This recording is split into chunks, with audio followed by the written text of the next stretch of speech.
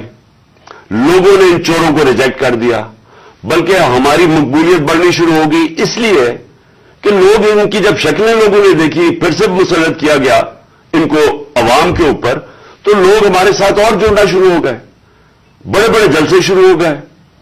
اس کے بعد الیکشن جب کروائے گئے تو الیکشن کے ریزلٹس میں اس کے باوجود کہ پوری کوشش کی گئی اسٹیٹ مشینری اس کو ان کو جتانے کے لیے، اس کے باوجود ہار گئے. قوم نے اپنا ورڈکٹ دے دیا. دوسرا الیکشن ہوا، اس میں بھی ہار گئے. لیکن مجھے جو افسوس کی بات ہے کہ بجائے ایک سمجھے کہ جناب جنرل باجوہ آپ نے غلطی کر دی ہے، آپ کو عقل کل تو نہیں ہے، آپ دیکھ رہے ہیں کہ لوگ کدھر کھڑے ہیں. انہوں نے ہمارے اوپر جو ظلم کیا ہے، جس طرح ہمارے اوپر ظلم کیا گیا، میں آپ کو یقین دلاتا ہوں کہ جنرل مشرف کے مارشل لاء میں اپوزیشن میں تھا، مجھے انہوں نے جیل میں ڈالا. میں نے کہیں اس طرح کا ظلم نہیں دیکھا جنرل مشرف کے دور پہ جو یہ جنرل باجوہ نے ہمارے پہ کروایا. ہمارے لوگوں کے اوپر دھمکیاں، ٹیلی فون سے دھمکیاں آ رہی ہیں. وہ جو ہماری حمایت کرے یا جو ہمارے ساتھ میڈیا کے لوگ ہوں، ان کے اوپر دھمکیاں. جو میڈیا ہاؤس تھا، سلمان اقبال وہ ملک سے باہر چلا گیا، اس کے بعد صابر شاکر ملک سے باہر چلا گیا، آج محیط پیرزادہ ملک سے باہر گیا ہوا ہے اسی خوف سے. ارشد شریف، اتنی بڑی ٹریجڈی ہوئی ہے، اس کو جو دھمکیاں دی، کیا وجہ تھی اس کی؟ وہ ایک دیانتدار آدمی وہ بتا رہا تھا کہ اس ملک کے ساتھ کیا ظلم ہوا ہے، کہ اچھی بلی گورنمنٹ آپ نے گرا کے چوروں کو بٹھا دیا. تو بجائے یہ کہ کریکٹ کرنا، ہمارے اوپر ظلم شروع ہو گیا. اور ظلم کی انتہا یہ تھی کہ سوشل میڈیا کے لوگوں کو اٹھا اٹھا کے لے جاتے تھے، ان کو مار پھینٹا لگا کے تو اگلے دوسرے دن گھر واپس بھیجتے تھے. دھمکیاں دیتے تھے کہ آگے سے کیا تو یہ ہوگا. جو اعظم سواتی سے کیا، جو اس سے پہلے جو شہباز گل سے کیا، کون سی اس نے اتنی بڑی بات کی تھی کہ اس کو ننگا کر کے مارا، اور وہ ابھی تک اس کے اثرات ہیں جو انہوں نے اس کو تشدد کیا اس کے اوپر. اور اعظم سواتی نے کیا بات کی تھی؟ اعظم سواتی نے یہ ٹویٹ کی کہ جنرل باجوہ آپ نے NRO 2 دیا، اس کے اوپر جو اس بیچارے سے کیا گیا، کون سی جمہوریت میں یہ ہوتا ہے؟ اور وہ بات کہ جو سچ ہے، NRO 2 جنرل باجوہ نے دیا ہے، ساری قوم کو پتا ہے. مجھے پتا ہے کہ میں جب کہتا رہا، جب میں گورنمنٹ میں تھا، میں جنرل باجوہ کو کہتا رہا کہ یہ 30 سال سے چوری کر رہے ہیں، ان کے اوپر کرپشن کیسز ہیں، نیب آپ کے نیچے ہے، آپ نیب کنٹرول کرتے ہیں، میرے نیچے ہی نہیں ہے، کیوں نہیں ان کے کیسز آگے بڑھاتے؟ پہلے تو ہمیں سارا وقت یہ بتاتے رہے کہ فکر نہ کریں سر، ہو رہا ہے سب کچھ، سر ابھی کچھ ہو رہا ہے. پہلے تو ہمیں یہ بتاتے رہے. آہستہ آہستہ ہمیں پتا چلا کہ ان کی تو کوئی نیت ہی نہیں ہے کرپشن کی. مجھے پھر کہنا شروع ہو گئے کہ جی آپ ملک کی اقتصادیات کو ٹھیک کریں، اکانومی کو ٹھیک کریں، بھول جائیں اس کو، یہ اکاؤنٹیبلٹی کو. کبھی کوئی مہذب معاشرہ یہ اجازت دیتا ہے کہ بڑے بڑے لوگ جو اربوں روپے کی چوری کریں، آپ کہ ان کو بھول جائیں، ان کو NRO دے دیں، اور آپ چھوٹے چھوٹے چوروں کو پکڑنا شروع کریں اور سمجھیں کہ آپ کا ملک ترقی کر سکتا ہے؟ کیا چین پاگل ہے جنہوں نے 450 وزیروں کو جیلوں میں ڈالا ہے پچھلے چند سالوں میں؟ کیا جو پریزیڈنٹ شی جن پنگ ہے اس کو اسٹیٹسمین مانا جاتا ہے، اس نے وہ کام کر دیا جو دنیا میں کسی نے کیا ہی نہیں ہے. 70 کروڑ لوگوں کو اس نے غربت سے نکالا ہے چائنا میں پچھلے 30 سالوں میں. وہ اس کو کیا ضرورت پڑی ہے کہ جو کرپٹ منسٹر ان کو پکڑے، ان کا احتساب کرے؟ کیونکہ کوئی معاشرہ بھی کامیاب نہیں ہو سکتا جب تک رول آف لا نہیں ہوتا، جب تک انصاف نہیں ہوتا، جب تک آپ بڑے بڑے لوگوں کو، جو اصل تو نقصان ملک کو بڑے چور کرتے ہیں، آپ ان کو پکڑ نہیں رہے اور آپ کہیں گے نیچے سے یہ بیچارے چھوٹے چھوٹے لوگوں پٹواریوں کو پکڑتے رہے. اور یہ ہمارے سامنے ہوا. شہباز شریف کو بچایا گیا، اس کو اوپر اوپن اینڈ شٹ کیس تھا، اس کا 16 ارب روپے کا یہ جو FI کا کیس تھا، اس میں تو کوئی شک ہی نہیں تھا. اور اس کا جو بیٹا باہر بھاگ گیا, آج جو سلمان شہباز واپس آیا ہے, وہ کیوں باہر بھاگا تھا؟ جیسے ہی ایف آئی اے نے اس سے سوال پوچھا کہ جناب بتائیے مقصود چپڑاسی اور نوکروں کے پاس اربوں روپے کدھر سے آئے, وہ ایک دم ملک سے باہر بھاگ گیا. اور اس کو ان ساروں کو واپس لایا جا رہا ہے. کیا ہوا؟ اس میں کوئی شک ہے کہ NRO-2 دے کے اس سارے ملک کا ایک جنرل مشرف نے نقصان کرایا تھا NRO-1 کا. اس ملک نے بھاری قیمت ادا کی اس کی, 4 گنا زیادہ ہمارا قرضہ چڑھایا انہوں نے 10 سالوں میں لوٹ مار کر کے. اب پھر جب ان کے اوپر کیسز تھے 1100 ارب روپے کے کیسز ہیں, وہ انہوں نے پھر ان کو NRO-2 دلوا دیا. تو کون تھا اس کا ذمہ دار؟ کس نے یہ کیا تھا؟ جنرل باجوہ نے کیا تھا. میں آپ کو چیزیں اس کی طرف دکھانا چاہتا ہوں کہ کیسے قانون انہوں نے بنایا جس میں بچے لوگ, جس میں ہر کسی کو بچایا گیا. انہوں نے جناب نیب لا کی سیکشن 4 میں امینڈمنٹ کی, اس کے اندر یہ فیصلہ, اس کے اندر کون بچتے ہیں؟ راجہ پرویز اشرف بچ جاتے ہیں اور شاید خاقان عباسی بچ جاتے ہیں. پھر انہوں نے ایک اور کیا, بے نامی دار کی ڈیفینیشن سیکشن 5E, اس میں مریم نواز پاک ہو کے نکلا ہی ساری چوری سے. پھر انہوں نے سیکشن 9 جس کے اندر شہباز شریف بچ جاتے ہیں, اور اس جس کے اندر کہ اگر آپ کسی اور کے نام پہ, یعنی اگر آپ میں پرائم منسٹر ہوں, میں اپنے خاندان کے نام پہ چیزیں لوں تو اس کا مطلب کہ آپ جواب دہی نہیں ہیں. تو جو TT کے سارے کیسز تھے شہباز شریف کے, وہ اس سے پاک ہو گیا. پھر سیکشن 14 کہ آپ کو بتانا پڑتا ہے کہ اگر میرے پاس کوئی باہر ایسٹس ہوں, یعنی انگلینڈ میں میری جگہ ہو یا کوئی باہر ہو امریکہ میں ہو, تو اگر یہ پتہ ثابت ہو جائے کہ یہ میری جگہ ہے تو مجھے بتانا پڑتا ہے کہ یہ میرے کدھر سے پیسہ آیا اس کو خریدنے کے لیے. وہ انہوں نے صاف کر دیا. اب نیب بتائے گی کہ ان کے پاس پیسہ کدھر سے آیا. یعنی ہر دنیا کے اندر اگر میں پبلک آفس ہولڈر ہوں, یہ میری ذمہ داری ہے بتانے کے لیے کہ اگر میرا کوئی بڑا محل میں نے خریدا ہوا ہے, مجھے بتانا پڑتا ہے پیسہ کدھر سے آیا. انہوں نے وہ قانون ہی ختم کر دیا.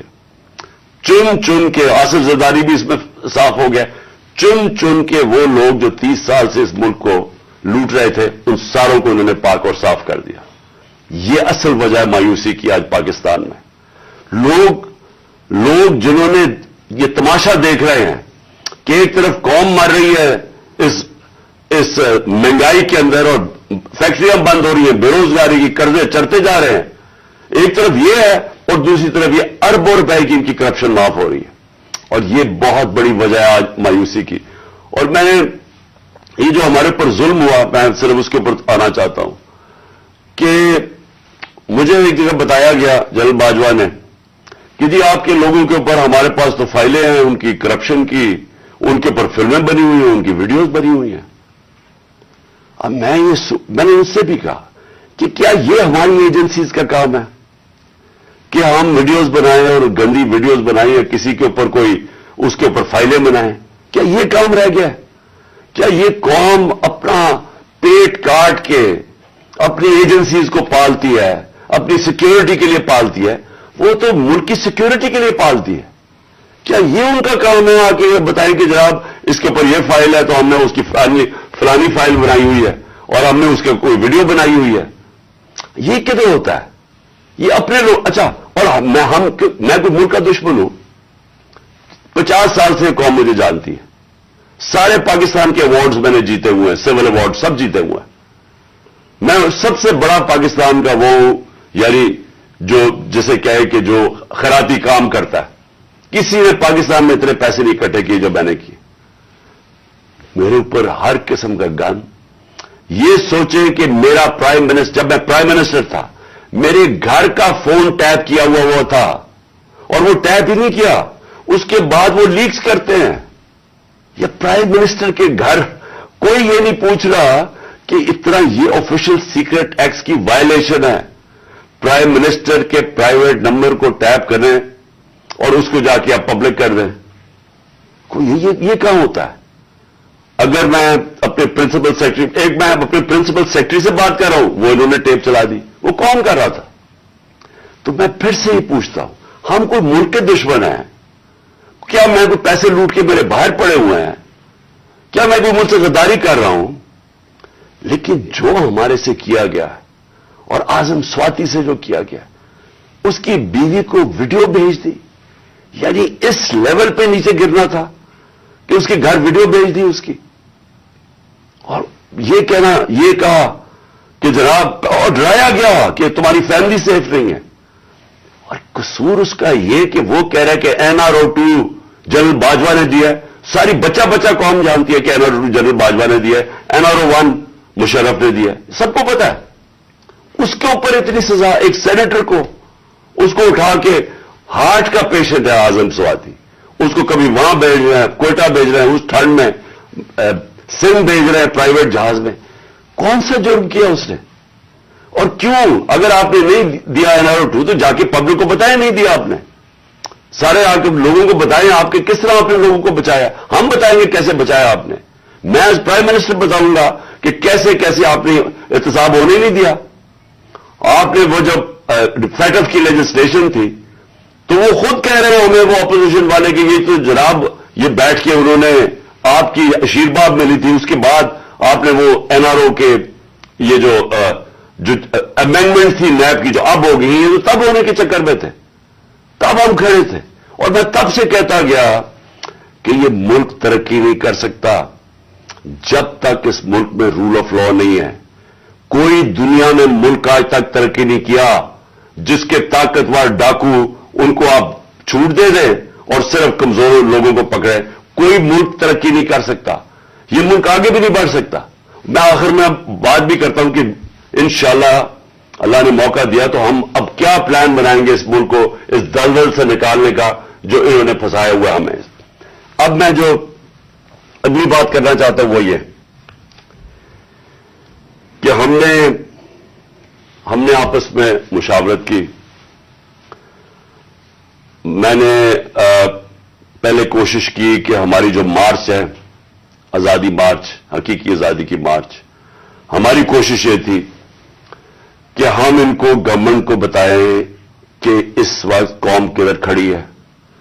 لاکھوں لوگ سڑکوں کے اوپر نکلے ہمارے ساتھ آزادی مارچ پہ، اور سب ایک ہی چیز چاہ رہے ہیں، الیکشن.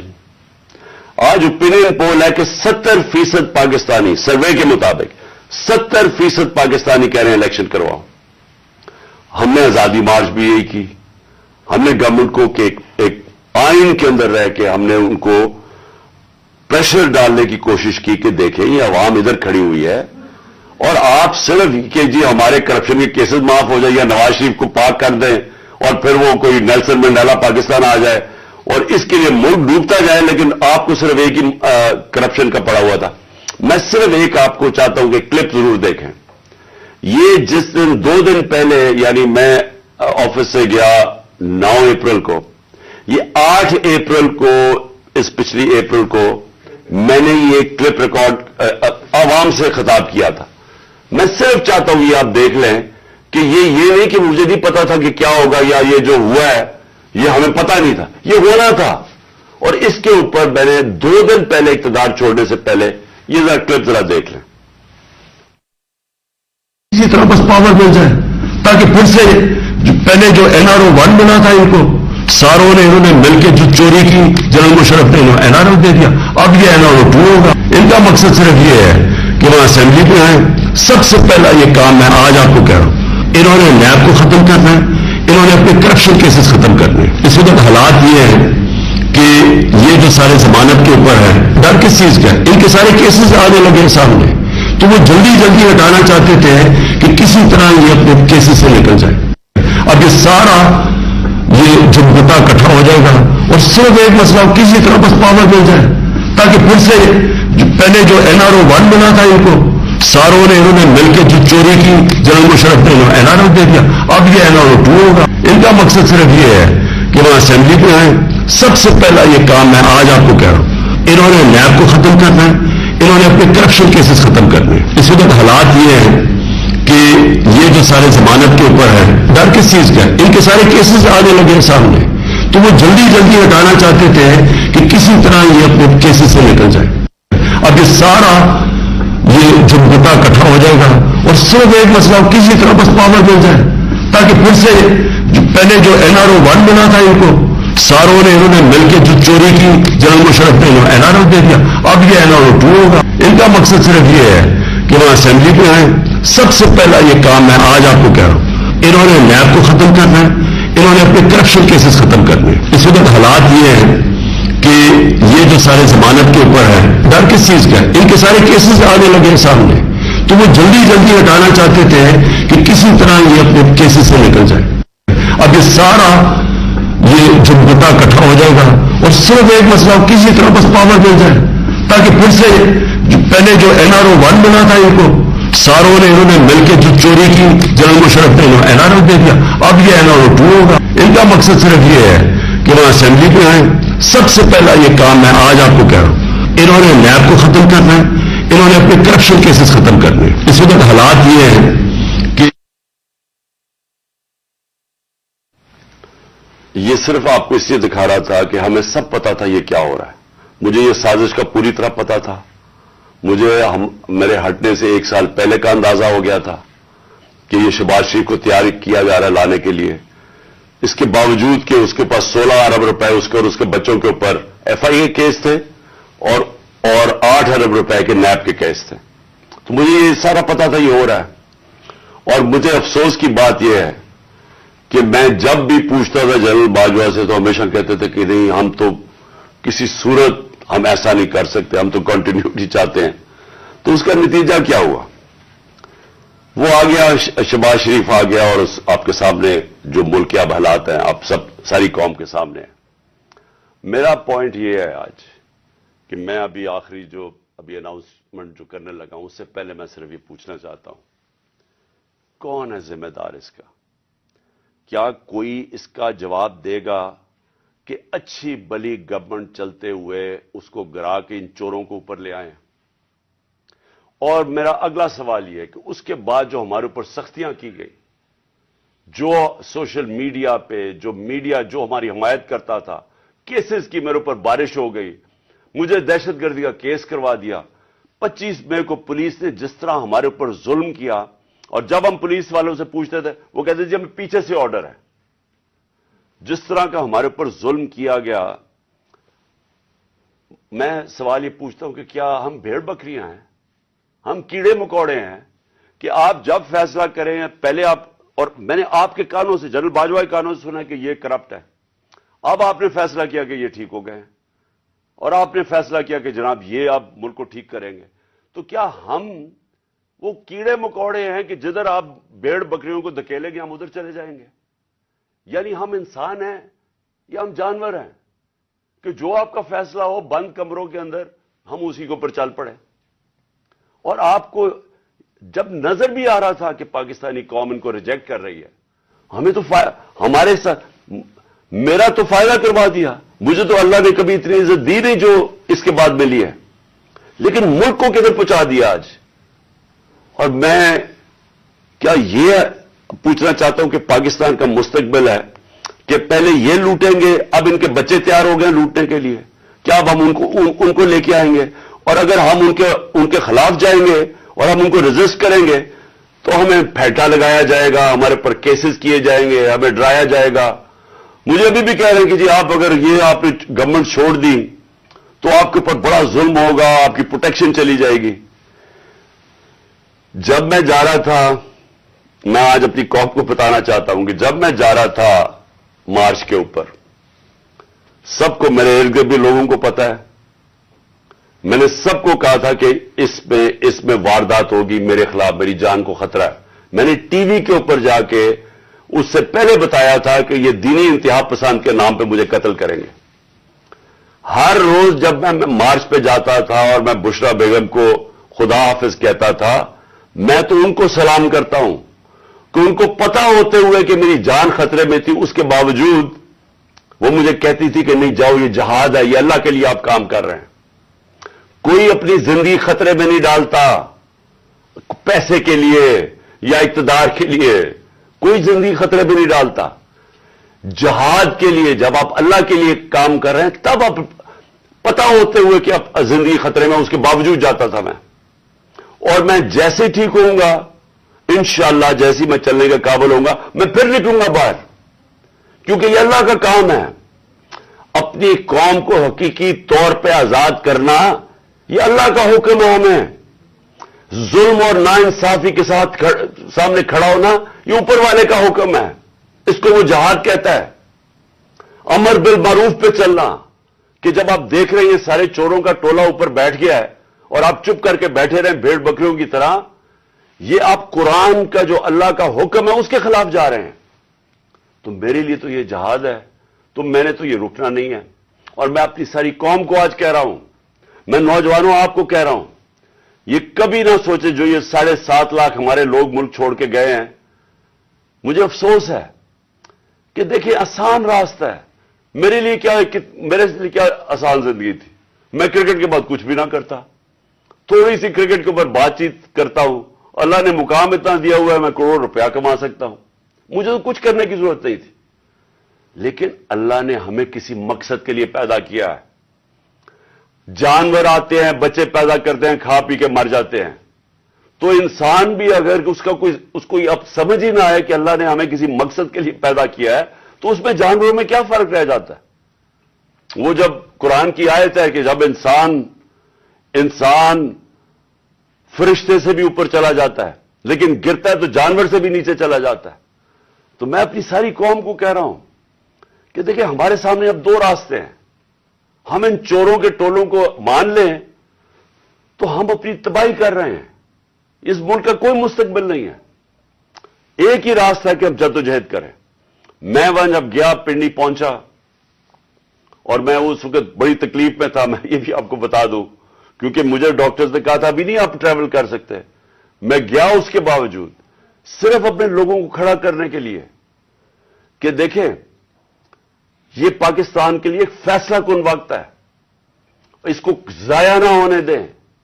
قوم میں بیداری آ گئی ہے، اور میں وہاں 2 میں چیزیں کر سکتا تھا۔ ہم وہاں دھرنا بھی دے سکتے تھے، لاکھوں لوگ تھے، ہم وہاں اسلام آباد کے اوپر بھی جا سکتے تھے، اتنے لوگ تھے، ہم اسلام آباد میں خون خرابہ ہونا تھا وہاں، اور کئی دفعہ لوگ چاہتے ہیں کہ خون خرابہ ہو، لاشیں گریں تاکہ وہ جناب ان کی تحریک اور اٹھ جائے۔ میں یہ نہیں چاہتا تھا۔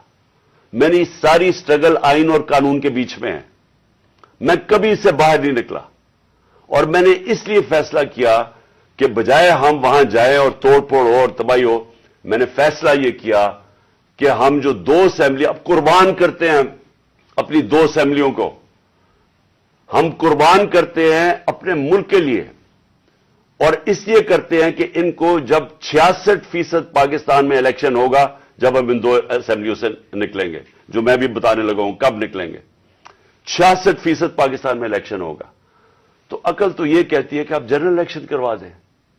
لیکن میں پھر سے کہتا ہوں یہ خوف زدہ ہیں، الیکشن ہارنے سے ڈرے ہوئے ہیں، ان کا کوئی پاکستان کا مقصد نہیں کہ پاکستان اوپر جا رہا ہے یا نیچے جا رہا ہے، ان کا مقصد ایک ہے، کیسے اپنا چوری کا پیسہ بچانا ہے انہوں نے، اور اس لیے یہ الیکشن نہیں کروائیں گے، اور اسی لیے ہم نے فیصلہ کیا کہ ہم الیکشن کروائیں گے۔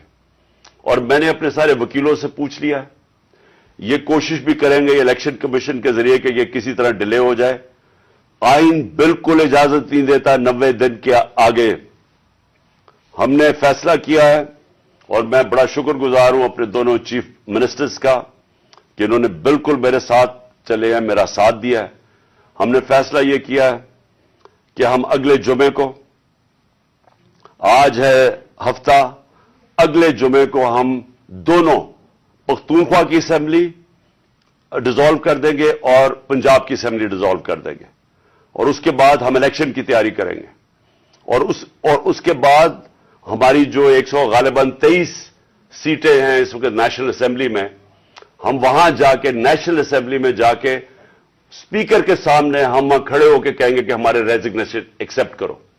یہ ڈرامے نہ کرو کہ چن کے 8 جو انہوں نے پہلے ہمارے ساتھ کیا تھا، انہوں نے بجائے ہمارے باقی ریزگنیشن ایکسپٹ کرنے کے، انہوں نے 8 سیٹیں چنی۔ یہ جو بڑا کرپٹ یعنی مورلی کرپٹ الیکشن کمیشن ہے، اس نے نواز شریف کے ساتھ بیٹھ کے 8 سیٹیں چنی جو ہماری سب سے کمزور سیٹیں تھیں، جن میں بڑی کم مارجن سے ہم جیتے تھے، اور جدھر پی ڈی ایم کا ووٹ دگنا تھا ہمارے سے اس الیکشن کے اندر، اب یہ عوام دیکھیں کدھر آج ایک باشعور عوام ہے، بیداری آئی ہوئی ہے میری قوم میں، پتہ ہوتے ہوئے کہ اب میں نے اسمبلی میں نہیں، میں 8 سیٹوں پہ لڑا، پتہ ہوتے ہوئے کہ میں نے اسمبلی میں نہیں جانا، اس کے باوجود میری قوم نے مجھے سارے 8 کی 8 سیٹوں پہ جتایا، 7 سیٹوں پہ جتایا، اور ایک جو کراچی کے اندر سیٹ تھی ذرا وہاں دیکھ لے، وہ الیکشن کمیشن کو وہ دھاندلی نہیں نظر آئے گی جس طرح انہوں نے پوری اسٹیٹ مشینری استعمال کی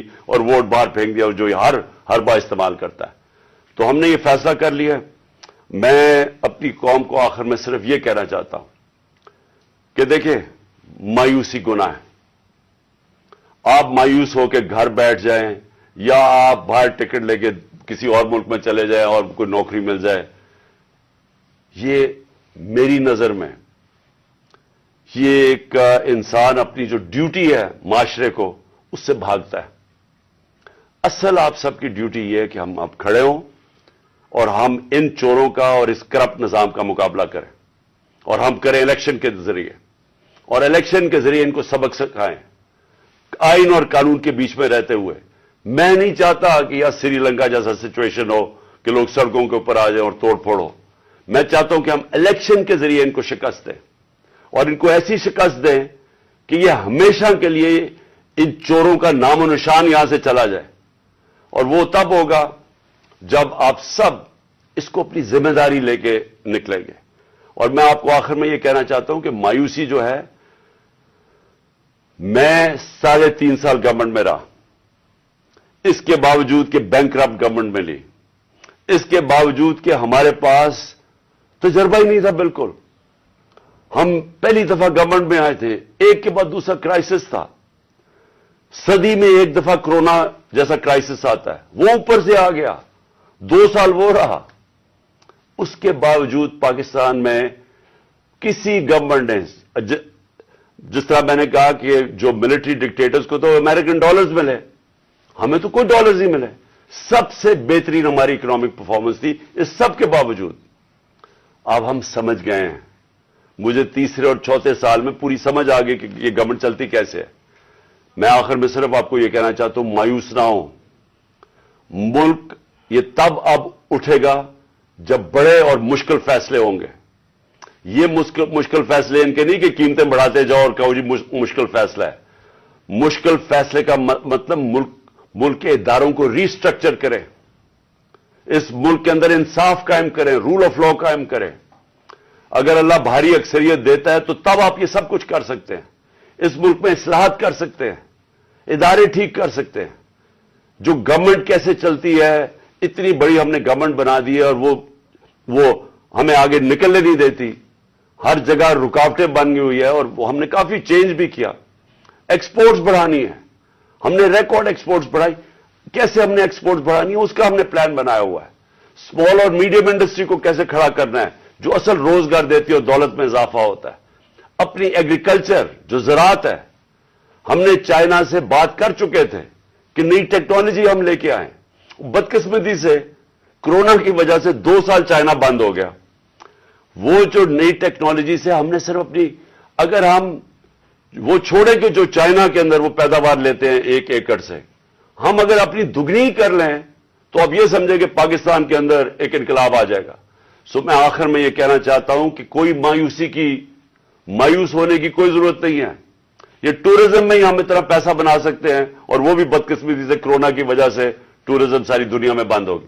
ہم اس ملک کو اٹھا سکتے ہیں، لیکن وہ گورنمنٹ اٹھائے گی جس کے پاس ایک مینڈیٹ ہو، جس کے پاس عوام کی طاقت ہو، اور اس اللہ کے بعد اس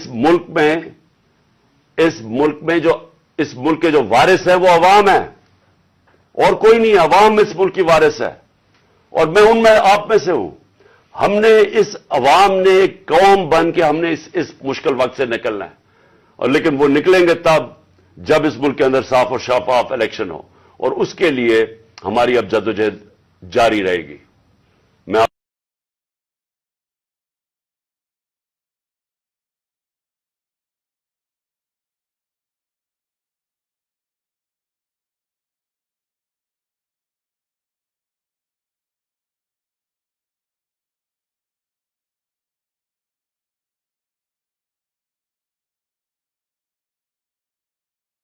اس عوام نے ایک قوم بن کہ ہم نے اس مشکل وقت سے نکلنا ہے، اور لیکن وہ نکلیں گے تب جب اس ملک کے اندر صاف اور شفاف الیکشن ہو، اور اس کے لیے ہماری اب جدوجہد جاری رہے گی۔